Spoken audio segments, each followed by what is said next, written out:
अगर आप अमेरिका जाते हैं तो वहाँ स्नोफॉल इंडेक्स होता है। वो स्नोफॉल इंडेक्स इसलिए होता है कि कितना स्नोफॉल होगा उसके बेसिस पे इलेक्ट्रिसिटी कंपनीज, पावर कंपनीज सब अपना फ्यूचर मतलब प्रोडक्शन और वो तय करती हैं।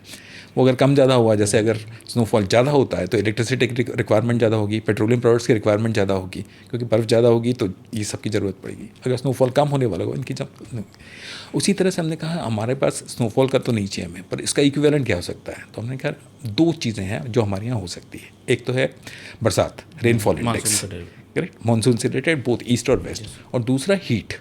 अब हीट का कैसे हुआ, आपको याद होगा करीब 3 साल पहले फरवरी मार्च में सडनली पंजाब हरियाणा में अचानक गर्मी आ गई थी और जो हीट का दाना था जो पूरा बोने के लिए तैयार हो गया था वो थोड़ा सिकुड़ गया, 10% हमारा प्रोडक्शन कम हो गया था। तो ये एक बड़ी रिस्क है, ठीक है। तो हमने कहा हीट भी एक सेकंड हमारा वो हो सकता है। अब इसके लिए डेटा की ज़रूरत है। अब ये डेटा कहाँ से मिलेगा आपको, जो अगर आपको प्रोडक्ट डेवलप करता है it is on a pattern. तो देन हमने IMD से एक MOU किया, IMD से हमें डेटा मिलेगा, इंडियन मेट्रोलॉजिकल डिपार्टमेंट। इस वक्त हम IIT मुंबई के साथ काम कर रहे हैं, जिसके बाद हम प्रोडक्ट हमारा जो मानसून वाला है वो हम लॉन्च करेंगे अगले मानसून के पहले।